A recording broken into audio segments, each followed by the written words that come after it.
Hello everybody, it's Pixel and I'm back with a copycat recipe for Sbarro's spinach and broccoli pizza.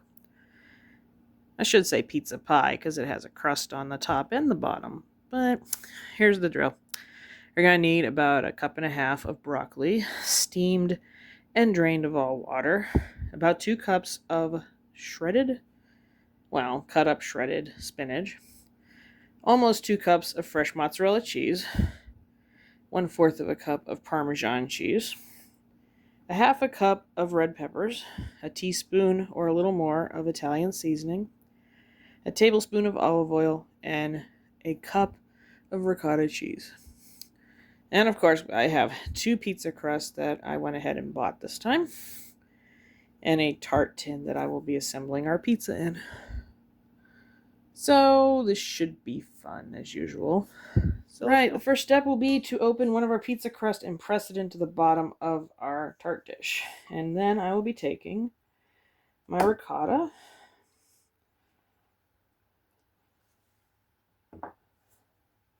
and mixing it thoroughly with the Parmesan cheese that we measured out. Once this is mixed thoroughly,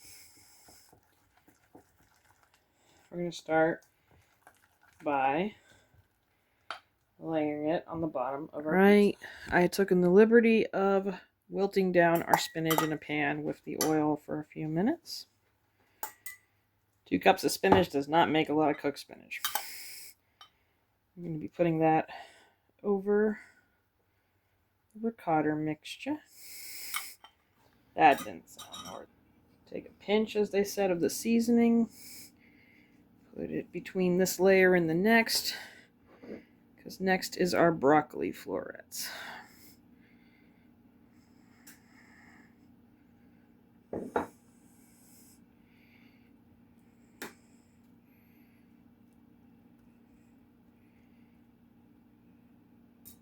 Next, I'll be taking my mozzarella cheese and be giving it a nice layer over our broccoli layer. Be adding in the red pepper as a layer over the mozzarella cheese.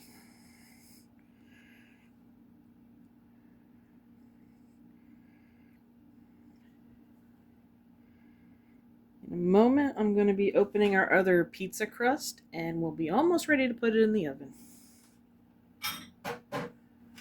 Alright, I've got my other pizza crust on top, so it's thoroughly like a little pie right now. I'm going to brush over the top of it with that olive oil I measured out.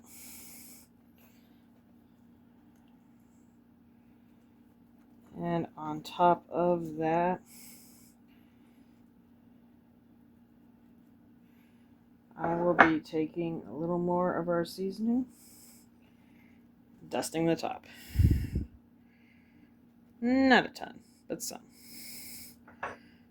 And this will be going into my oven at 375 for the next 25 to 30 minutes. And exactly 25 minutes later, my pizza pie looks like this. So we're going to let this set for about 10 or 15, and then we're going to try it out. The pizza is cooled down. I've already cut ourselves a nice little piece, so let's dig in and see if it's like the real one. Well, it's definitely not terrible. I like it. It's not like the restaurant, and that's okay too, I guess. And then say it's not totally like the restaurant. There's just a big difference. Like the crust is different. Maybe if I had gotten thin pizza crust or just made my own, it would be okay. I don't remember having so many red peppers flavor in it. So maybe next time I would only put a few of those. Overall, though, it's a really good pizza. I probably have to share this with some of my family members, and they'll enjoy it too. So if you have any thoughts on what I did, ever eaten one, you know what to do. Leave me a like, leave me a comment, and I'll see you in our next video.